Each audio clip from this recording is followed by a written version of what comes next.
মহাগ্রন্থ আল কোরআন নাজিল করা হয়েছে। তিনি যেমন দামি, কোরআনুল কারীমও তেমনই দামি। এই পৃথিবীতে এমন একটি গ্রন্থ, এমন একটি কালাম আছে, এমন একটি বই আছে, যেই কালামের দিকে তাকানোর সাথে সাথেই বান্দার আমল নামায় যিনি সওয়াব লিখতেই থাকে, সেটা হইতেছে মহাগ্রন্থ আল কোরআন। কোরআনের দিকে যে ব্যক্তি তাকাইল, ওই ব্যক্তির আমল নামায় আল্লাহ সওয়াব লিখে দেন। কোরআন এমন একটা গ্রন্থ, কোরআন এমন একটা বস্তু, কোরআন এমন একটা বই, যেটার দিকে তাকানো মাত্রই সওয়াব হয়, আর পড়লে তো নেকি আছেই। হাদিসের ভিতরে বলেন, যে ব্যক্তি কোরআনের একটি হরফ তেলাওয়াত করলো, ওই ব্যক্তির আমল নামায় একটি হরফের বিনিময়ে যিনি 10টি নেকি দেয়, জবান খুলে বলতে হবে তিনি কে? রব্বুল আলামিন কোরআনুল কারীমের ভিতরে বলেন, মান জাআ বিল হাসানাতি ফালাহু আশরু আমসালিহা। যে ব্যক্তি একটি নেকির কাজ করলো, ওই ব্যক্তির আমল নামায় রব্বুল আলামিন 10টি সওয়াব দিয়ে দেয়। একজন ব্যক্তি যদি গুনাহ করে, একজন ব্যক্তি যদি অন্যায় করে, এই অন্যায় করার কারণে ওই ব্যক্তির আমল নামায় একটি মাত্র গুনাহ লেখা হয়, আর যে ব্যক্তি সওয়াবের কাজ করলো, ওই ব্যক্তির আমল নামায় 10টি সওয়াব লেখেন। তিনি কত বড় রব, তিনি কত বড় রহমান, তিনি কত বড় রহিম। ওই রহিম, ওই রহমান, ওই মালিকের দয়া আমরা বুঝি না, কথা ঠিক কিনা?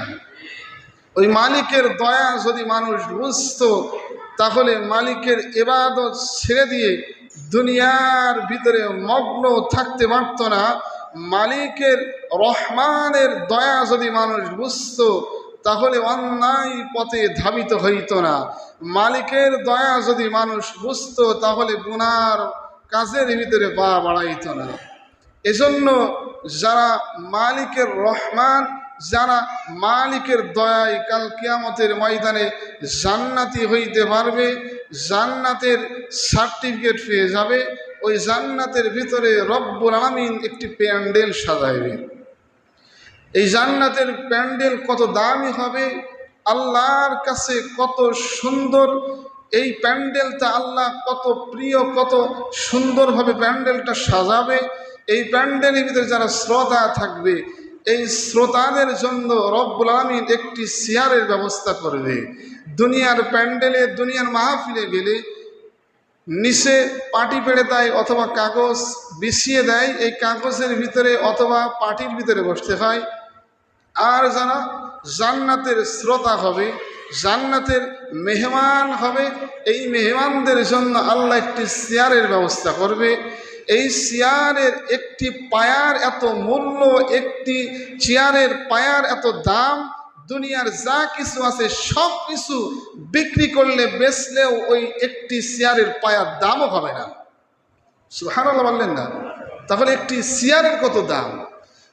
যদি একটি পায়ার এত দাম হয়, যদি একটা পার এত দাম হয় জান্নাতি চেয়ারের, তাহলে চেয়ারটার কত দাম! ওই চেয়ারে যারা জান্নাতি মেহমান হবে, যারা আল্লাহর খাঁটি গোলাম হবে, যারা নিয়মিত 5 ওয়াক্ত নামাজ পড়বে, এই পৃথিবীতে সব থেকে মূল্যবান ইবাদত নামাজ। এই নামাজ যখন মানুষ আদায় করে, এই নামাজ যখন মানুষ পড়ে, তখন মানুষের কলবের ভিতরে আল্লাহ একটি শান্তি প্রবেশ করিয়ে দেয়।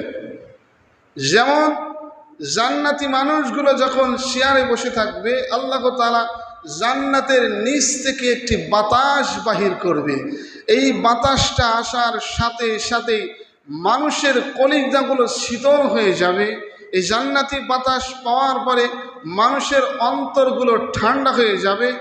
কিছুক্ষণ পরে রব্বুল আলামিন রেদওয়ান ফেরেশতাকে বলবে, আজকে আমার এই পর্দাটা উঠিয়ে দাও।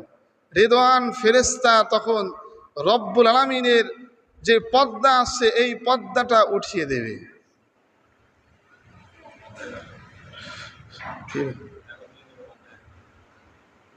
দেখতে যেত না লাগে। রেদওয়ান ফেরেশতা যখন রব্বুল আলামিনের চেয়ারের উপরে একটা পর্দা আছে, এই পর্দাটা উঠিয়ে দেবে, রব্বুল আলামিন তখন বান্দাদেরকে আহ্বান করে একটি সালাম দেবে। تحيتهم يوم يلقونه سلام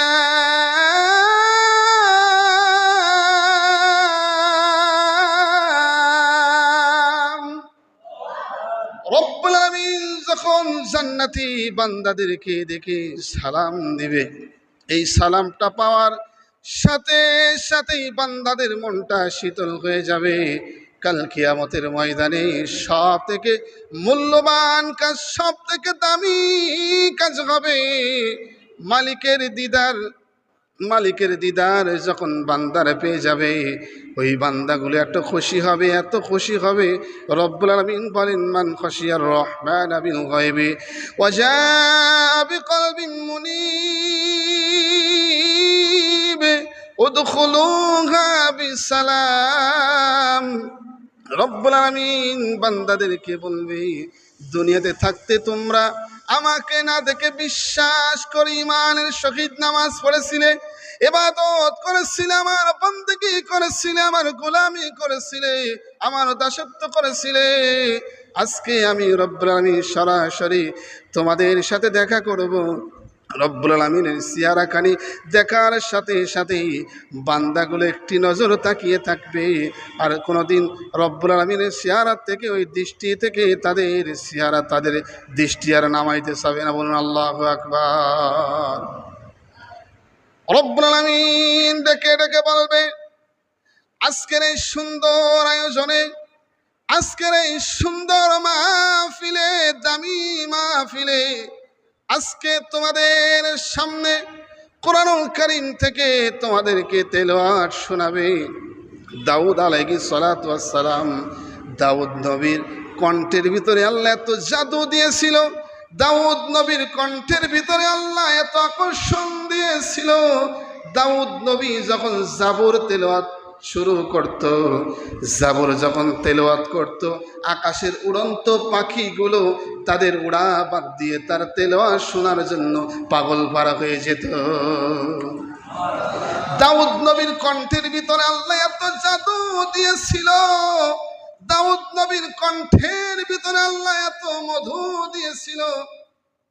নদীর মাছগুলো নদীর কিনারে এসে ঠিকঠাক মতো, সুন্দর মতো আদবের সাথে বসে জাবর কেতাবে তেলাওয়াত শোনা শুরু করত। আকাশের পাখিগুলো, জীব জন্তুগুলো দাউদ নবীর চতুর্দিকে বসে বসে জাবরকে তেলাওয়াতের শোনার জন্য পাগল পারা হয়ে যেত। কাল কিয়ামতের ময়দানে যখন দাউদ নবীকে রব্বুল আলামিন বলবে, আজকের দিনে তুমি কোরআন তেলাওয়াত করো, এই পৃথিবীতে যদি মানুষ মাহফিলের আয়োজন করে, এই মাহফিলের ভিতরে সভাপতি থাকে, মাহফিলের ভিতরে প্রধান বক্তা থাকে, বিশেষ বক্তা থাকে। কাল কিয়ামতের ময়দানে মাহফিলের প্রধান অতিথি থাকবে রব্বুল আলামিন, প্রধান বক্তা থাকবে, যিনাকে সৃষ্টি না করা হইলে তাম পৃথিবীর কোনো কিছু তৈরি করা হইতো না, তিনাকে কাল কিয়ামতের ময়দানে প্রধান বক্তা হিসাবে আল্লাহ দাব্বিষ্ট